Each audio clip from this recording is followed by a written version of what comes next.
My guest today on the Neil Wilkins podcast is somebody who knows a thing or two about the title of this podcast, which is Taylor Swift and Launch Disasters.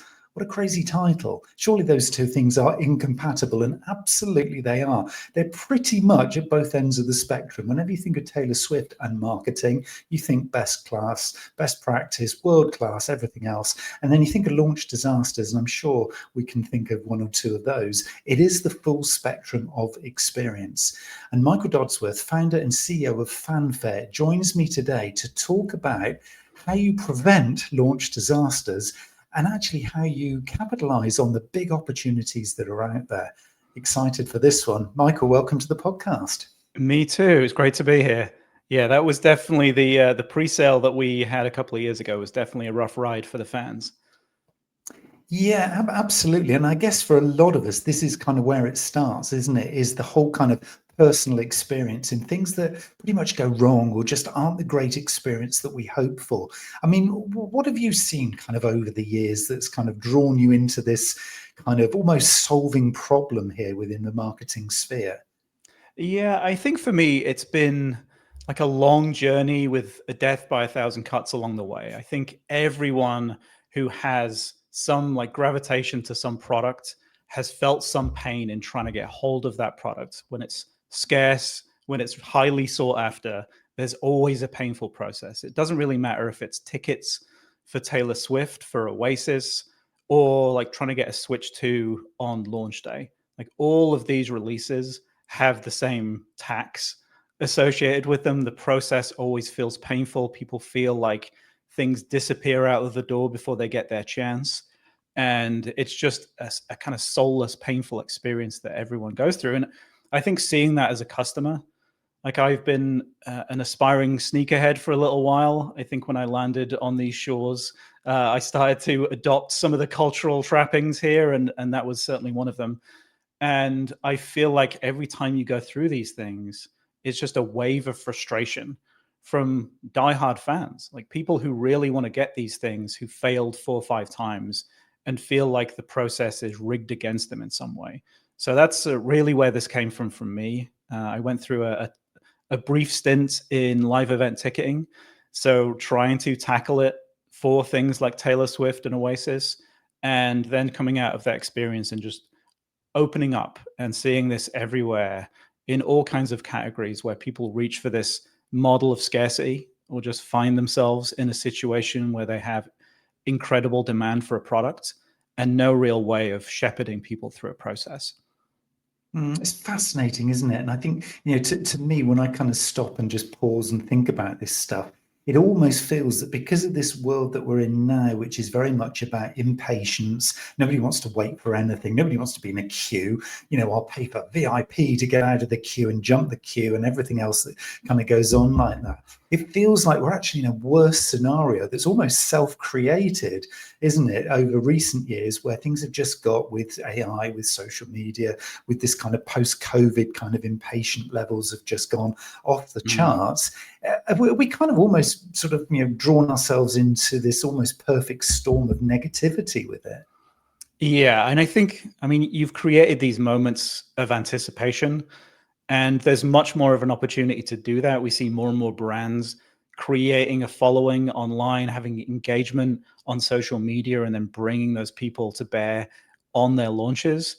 But when you do that, like you've created this moment of great demand, and if you fail in that moment, enormous waves of frustration. And now there's another channel for people to voice that frustration. They can direct their ire at the brand through Instagram, TikTok, and so on. So it's definitely a model that more and more brands can reach for, but it definitely comes with this caveat, this kind of hazard that you need to avoid when you run these events, that you can create enormous frustration. And we've definitely seen brands do that. Do you think it's kind of, well, I'm interested to kind of figure out really where the blame lies. I don't really like to use that word because it kind of is just what it is. It's kind of this social interaction between brands or marketers behind brands and then their customers. But customers demanding more, there's more customers for many, many brands. And obviously, as you say, we need to be shepherding them through the experience. But at the same time, is it the marketers who are at fault because almost the ego of the brand has kind of stepped in and said, hey, guys, we're going to create this fear of missing out, the FOMO thing, or we're just going to put scarcity in there. So there's only a certain amount of product or tickets or whatever it is. So we're going to make it hard for you. So you're going to desire it and want it more psychologically. I mean, who's at fault here? Or is it kind of both parties? Because it's pretty ugly, isn't it? It can be. I think we've definitely seen the worst sides of that. I think, Black Friday in the US can definitely be an elbows out moment for people. I think it's kind of an innate human trait. It's something that we can't easily switch off, which is we always gravitate to the shiny object. The thing that is difficult to get is the thing that people lust after the most. And that's always been something that marketers can tap into incredibly successfully. Like, just blue ticket sales, flash sales, like these are all different ways of spinning the same real like psychological effect. Like you're creating this enormous anticipation around a launch and then you're driving people through. And scarcity, I think, has been used for decades by some of the most established brands. Like you don't have to venture too far from, the Tiffany's, De Beers conversation. Luxury brands like Hermes have 4 or 5 year waiting lists for their products. But then I think there is like that creates a feeling of fandom. But then when you treat the fans badly, I think that's when the wheels fall off these experiences. And we've definitely seen, in certain categories where these things are run too frequently on products that are, that really are kind of things that people need rather than things that people want. I think that's when it becomes frustrating. And I think when the process is run poorly, like the marketers, I think, are doing incredible work upstream in creating that anticipation and creating that moment for the brand. But then when you get to the final hurdle, which is the actual on sale, that's when things fall apart. Usually that's when things will frustrate people because, like I say, they'll see things disappearing to the secondary market. They'll have a bad experience where there's clawback. Like you think you get through the process and then all of a sudden the product is gone. That's the frustrating part. So I think that's where we want to come in and make that a smooth process. So you can create that anticipation, you can create that feeling of scarcity, but it doesn't come with the pain on the other side of it. Yeah, I just love the analogy, and you've already kind of mentioned it, and I'm really, really keen to kind of go a little bit deeper in because I think for a lot of people, whatever sector they're in, whatever style of brand, small, medium, or large that they're responsible for, they'll kind of get this one. Is this whole music ticketing thing? I mean, I'm fortunate to be literally within sight of Glastonbury Festival site, kind of where we are based here in Somerset. I can almost literally see it from the office here. It's a little bit around the corner, but it's pretty much there. And that's just a perfect example of kind of undersupply every single time it runs. Literally tickets sell out within about 60 seconds. And, there's 4 or 5 times the demand, even on 200,000 tickets. I mean, the demand is just incredible. So there is this sort of insatiable appetite for things like that. Obviously, not every festival or music band is going to be that privileged to have that sort of demand. But when the systems collapse, when you're kind of online for maybe, sort of, I don't know, an hour, 2 hours or whatever, and you think you're just there and you can see the wait list comes down and you're 7,000th in the queue and then you're 50th in the queue and then you're like next person in the queue and you press the button and then it says, oh, your IP address has banned you because we think you're a robot. It's just, 100%. Oh, for goodness sake, what has just happened? And then you're at the back of the queue. It's these kinds of moments, isn't it, where we're not really holding the hand of the customer who has this, as you say, this kind of real fandom desire to be engaged with you. We're kind of letting them down, really, in those moments, aren't we? Yeah, absolutely. And I think going back to Taylor Swift, like the marketing around Taylor Swift, like Taylor Swift's effort in creating the fandom is incredibly well done. It's when we go through to the ticketing vendor, right? And I think in Taylor Swift's case, she even came out afterwards and said, like, they promised they would be ready for this, and even during a pre-sale, things fall over. And we've all been there. Like, we've all stared at that spinner. We've all been 70,000th in line, whatever that means. Like, does that give me a good chance, a poor chance? Like, what are my chances here? And we see that all over the place. There is for Disney season passes over here, we have a little dialogue box that pops up. So you get the familiar spinner, and you then get a message that says, this may take longer than 24 hours. Please don't step out of the queue. Like, please, like, what am I supposed to do? 24 hours is not a reasonable wait time for anything. These are diehard Disney fans spending thousands of dollars on their season pass. Like, this should not be how you treat your fans at all. And I think there's other things that we can do on top of just improving that queuing experience, like trying to identify the real fans is something that, you know, if you have been a long-time fan of Taylor Swift, you've been listening to her music for a long time, we should prioritize you in the queue, right? You should get preferential treatment through this experience because you are a fan. I think things like that, and also things after the fact. Like, you failed 5 times to get your Travis Scott dunks. We should invite you in early. We should give you exclusive access to some other drop for a product that you'll like, just because you've been unlucky, right? We want you to be a fan of the brand, but we realize you've just been unlucky, and that's painful. So we can bring you into something just for you.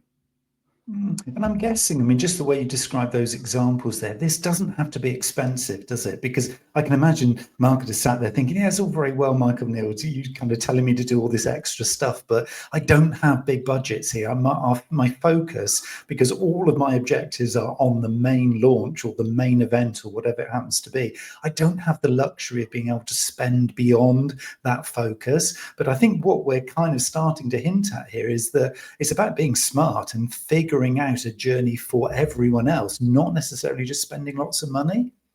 Yeah, I wanted this to be a tool that people could reach for at any scale. So maybe you have an audience that you've built up online and you want to think about monetizing that audience. So maybe you have a following and you want to start getting merch out into the world. Like, this would be a model that you can reach for.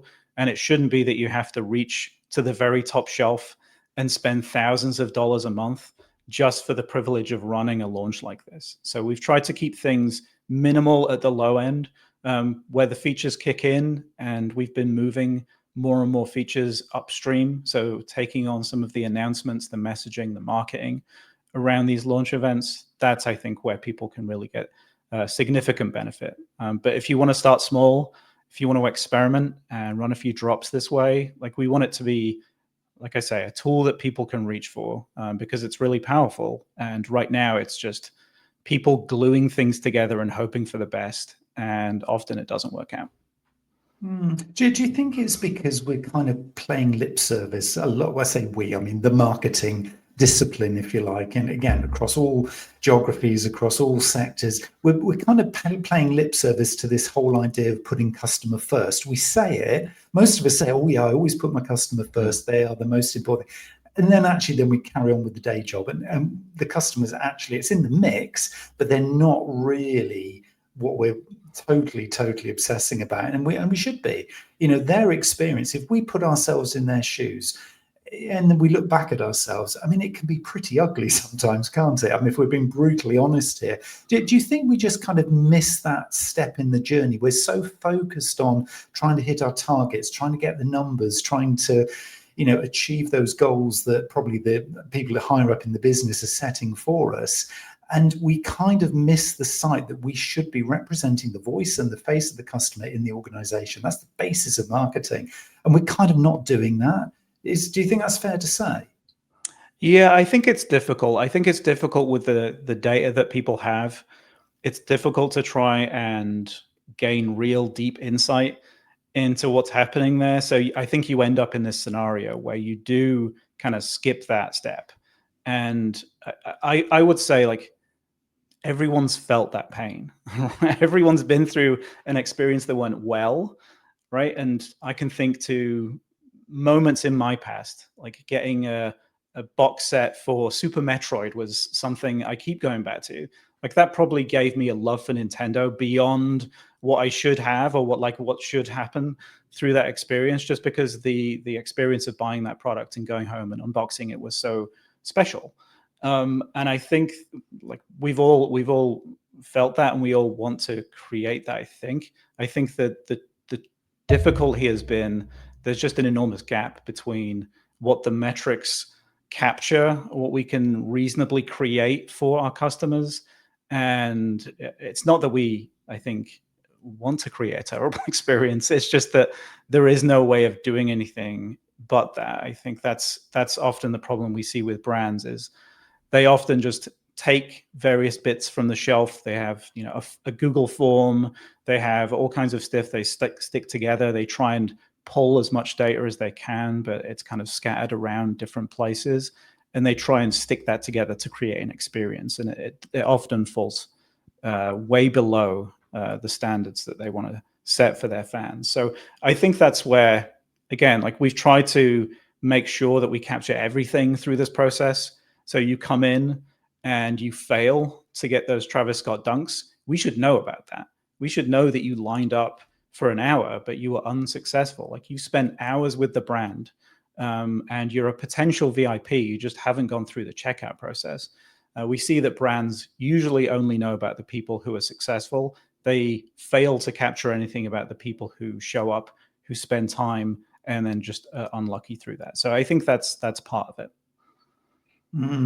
I find this really fascinating because it's almost, this is the shadows of marketing, isn't it? This is kind of where, if you were really in stealth mode as a marketer or a business owner, I mean, if you're an entrepreneur and you've got a startup and you want to kind of almost jump the queue, I mean, this is the way to do it, because if you can figure out, as you say there, Michael, that there are clues if you're willing to look, the answers are actually there if you're willing to invest the time and kind of look beyond just the obvious, which is that data capture, because, they've registered, great, or, they've bought, fine, great, I've got that data. It is the everybody else, isn't it, who might have the similar, if not more, of a hunger for what you're offering, but they just disappear into the shadows. I've never, all the years I've been doing marketing, I've never thought of it like this. I mean, this is just really, really interesting, because these are lost moments that arguably you're never going to get that person back, because they just think, it's just not worth the hassle or the pain. I mean, that's a real missed moment if you don't or aren't willing to invest in this, isn't it? Absolutely. And if people fail multiple times, like that's a really strong signal they're giving you, and it's just squandered most often. And I think about things like the holidays coming up, Black Friday, Cyber Monday. Like people will often be enormous fans of the brand. They'll show up, they'll click around, they'll browse the products, but they'll wait until there's a discounted moment to actually purchase. Right? That's incredible signal too. Like these are, again, like highly engaged with the brand, but they just rarely convert. Like you should try and like there's incredible data in that around how you want to structure your products, maybe things that you want to reach out to various demographics with outside the holidays, and keep these things going over time rather than just having this one, enormous event towards the end of the year. So I think there's so much value in the data. Like I'm definitely a data person. I come from an engineering background, and I just see all of this incredibly invaluable information just been left on the floor, and I think it causes me physical pain. So I want to expose that and allow brands to interrogate that, because I think there's all kinds of insights you can pull from it. I think what you're doing here, Michael, and I applaud you for doing this, is you're literally holding the mirror up to the industry and saying, guys,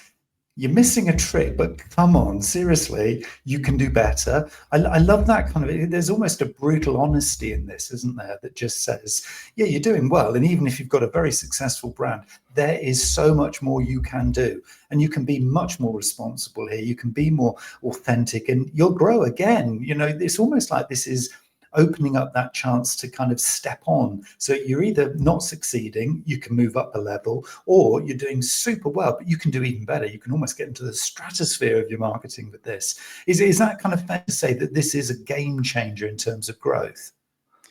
Yeah, I mean, I think if you take someone like a Nike, for example, like they really went after this model, incredibly successful. But then I think probably over-indexed towards certain product lines. They definitely felt some blowback from the community just from over communicating or over communicating through the wrong channels. And like the information was there for them to look at. I think if they looked at those early engagement stats, they could see what was going to happen. And I think that, I mean, we all feel that too. Like we see some messaging notifications for things going on sale, and it's like it's too much or in completely the wrong place. And we can help with that too. Like we want to make sure that you can keep this fire burning. Like, if you create this loyalty and fandom, you should find ways to incentivize people to keep coming back. And you need data to do that, I think. So if we're kind of saying, and correct me if I haven't got this in the right order, but if we're saying the first kind of couple of steps of this journey or this process is to, well, one, stop and reflect, actually be brutally honest and say, okay, we're doing some of the stuff that Mike was saying we shouldn't be doing. Great. Okay, so now we're awake and we're starting to listen. Step two then is to kind of look in the shadows, figure out where your shadows are here. And it isn't about the people you're engaged with, it's about those missing individuals who may well have just skirted around the edge of the opportunity, but they haven't been able to commit for whatever reason. You can figure that out and gather the data that actually shows the evidence that you're focused in the right place. So if those are the first two kind of steps in the journey, where does somebody go next? There must be a process here that you're kind of evangelizing and taking people through. Yeah, I would say like once the lights are on, with that feed of data that you can reliably pull insights from that information, now is the time to experiment. I think you need to have the infrastructure in place to exploit, like fully capitalize on a moment that's created. But like once you have that infrastructure in place and once you see what works and what doesn't work, now you can start to uh, you know put those authentic messages out there, work with collaborating with certain influencers, and think about certain products that maybe drive intrigue towards the brand. There's a soap brand in LA called Dr. Squatch that did a collaboration with Sydney Sweeney, and it was Sydney Sweeney's. It was infused with Sydney Sweeney's bathwater. Completely oddball, confounding, strange, odd event, but like they had everything in place to be able to capitalize on that moment when it came. So like maybe it wasn't this one that worked, maybe it was the next collaboration that they did, but they have the information to be able to capitalize on that, and they have the infrastructure to be able to capitalize on that. So I think that's the important next step is realizing like this model is something that you can experiment with. You don't have to have a warehouse filled with a particular item, because like scarcity is part of the experience. So, maybe you have 10 of a thing, maybe you have 100 of a thing, and you drive people through that experience. So that's, I think, the next step, as I see it. So how much of this then, because I'm guessing once somebody's actually sort of set something up in this way as part of this experiment, how much then do you advocate the listening? Because I'm guessing as part of an experiment, you're going to need feedback. Some of the feedback's going to be the obvious, the numbers, how many people did we get engaging, how much sentiment was there, an improvement in the people who then kind of comment on social media, all those usual things. But do you then have kind of reach out that sort of says to anybody who does then become, they come out of the shadows, they become engageable with, if that is such a word. I presume you're going to need to do a lot of listening to kind of find out if we've actually moved the needle for them, because otherwise all we're just doing is taking them in a loop. So we obviously need to move them from A to B or wherever. Is kind of feedback and research and stuff an important part of this journey? Yeah, we've been looking at adding things where people can provide their feedback whilst they're, whilst you have a captive audience, whilst they're in an experience. Like, what are you excited to see next? What kind of price point would you like to see this product at? Like, what colorways do you see been exciting to you? Like that kind of thing, finding out from your fans is important. But also being able to take the information that you do have, craft VIP audiences using the information that maybe not how much you spend, maybe how much time you spend with the brand, and been able to craft an experience and kind of learn in a cycle from that information. So there's definitely something to reaching out. I think having a way of capturing that information while people are waiting in an experience, I think, is a great way of doing that. I think also listening after the fact is a great way too. Like if people come in and they love your product, like engaging with the brand and telling people how amazing the product is, like that's engagement with the brand. You should reward that behavior too. So we've been working on things to be able to reward that behavior. If it's unboxing a product, if it's saying how amazing it is, maybe it's they were unsuccessful in that, but they were really looking forward to getting it. Like that's engagement with the brand too. So incentivizing these kinds of experiences and these kinds of moments for people to be able to provide feedback, I think is really important. And I love the way you link that advocacy in there, because yeah, I mean, all the textbooks, all the kind of media will always say, advocacy wins because, you can 10x the coverage and people trust the advocates more than they trust you as a brand in most cases. Obviously, some brands are very, very trusted anyway. But I think for most of us, yeah, if somebody actually sells your service on your behalf, great. They're a marketer in your team. So advocacy is amazing. Absolutely.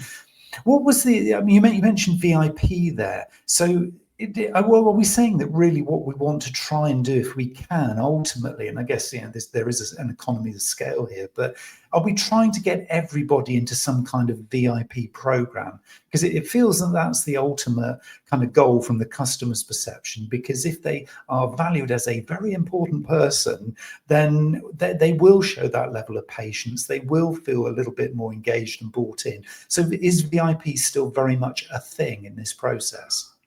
Absolutely. Yeah, I think I think this model of having scarcity and creating exclusivity and making people special in that way, I think moves the needle more than breaking pricing discipline and offering discounts and coupons and all of those things.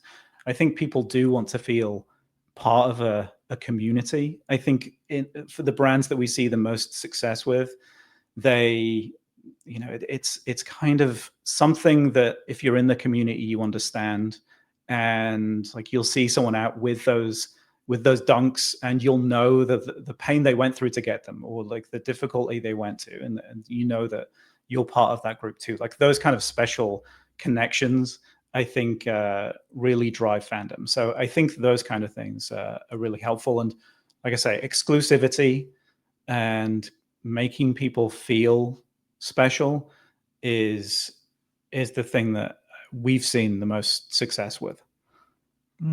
Yeah, I love that word community there. I'm just hearing it and seeing it. Occasionally you're kind of just be picking up a word that just everybody seems to be mentioning, and it kind of comes in a wave to you as a person. And the word community, I just seem to be seeing and hearing everywhere. I don't know whether I spot it because I'm so introverted, and community to me is not one of my highest values, because I'm just a real introvert, and it's probably out of preference, but there's me being brutally honest again. But I think, it obviously for marketers is a really important thing, because, yeah, again, it just shows the tangible evidence that people have bought in, because if they're willing to be part of a community that involves you, or you're at the core of it, it is that real tangible evidence, and you can work with that. It's something that has longevity, as you say, rather than just here's the special offer, people are buying on price. Well, not in community, they're not, because they're here because they want to stay. And I think there's a lovely kind of sustainable element to that, isn't there? We're not looking at just, as you say, the Black Friday stuff where it's all just hit and miss. And if you hit it, great. If not, you're going to have to wait till next year. This is about something that has 24/7, 365 access to a really good relationship. That's how I'm kind of feeling communities playing out. Would you kind of share that feeling? Yeah, I think like products that have formed communities, or brands that have formed communities around them, I think they have deep love from the people who are part of that community. I think, like you say, people have more patience, but they will be advocates for the brand. They'll be advocates for the products. They'll provide more detailed feedback, maybe critical feedback on the direction that the brand is going. Like you get way more value from those people in that community than you would otherwise. Like it's a difficult, challenging thing to foster, but if you can get there, I think you've tapped into something incredibly valuable for the brand. So absolutely, I think if people can immediately just think about your brand, maybe don't trust the brand and can just kind of put you away for a year and come back to you next year when they want something, like it's a missed opportunity, I think.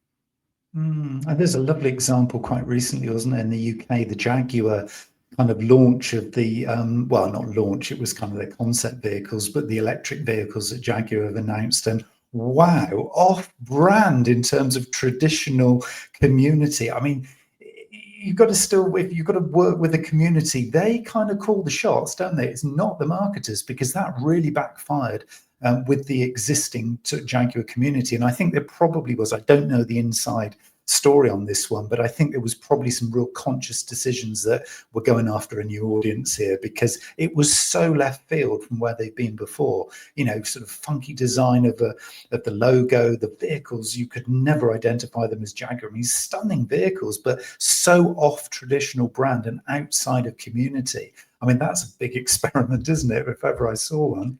Yeah, and I'm sure the community would have given you that feedback way ahead of you actually doing that, right? I think you could have done a closed door session even with a small part of your community and gotten feedback. And like, you don't need to disrupt things like that. Like, if people love you because of your product and like you're creating great products, then go after that. I think you don't have to throw all in on something where the community is giving you strong signals the other direction. But if you're not listening, or you have no way of listening, like, you can make huge errors like that and not see it coming. There have been rebrands recently in the US where that's absolutely happened. Like, people feel deeply about, Cracker Barrel, for example, right? And you change the logo, you cause all kinds of pain for the people who go there all the time. So you definitely have to listen. So there's sensitivities as the downside, but the upsides are just so worth doing this stuff, which is great. I want to connect people with Fanfare and with you, Michael. What should people do if they are curious and they want to explore this more? Where should they go? What should they be exploring? Yeah, I would recommend people all head over to fanfare.io. We have a playbook on there if people are looking for hints and tips, things that we've seen work with brands, things that we've seen not work with brands, and ways to maximize this kind of model. You should definitely head over there. I am always available to talk about this stuff, so please reach out to me directly. You can always find me on LinkedIn for my sins. So please reach out. I'm always happy to talk through all kinds of experiments we see brands run. Every time we speak to a new brand, we find out something different, which is a great position to be in, but always happy to talk about this stuff. Wonderful. I always kind of, well, not always, but often end on a little question. How positive do you feel for the future of brands and branding? I mean, I feel really positive. I feel like there are more tools that are available than ever for brands to engage with their customers. I think, if you think back a couple of decades, like, it was impossible that you could get this level of feedback from your community and from your fans and from just, customers who come to you day to day. So I think there's enormous opportunity there. I do see there's also, like I say, the hazard of frustration.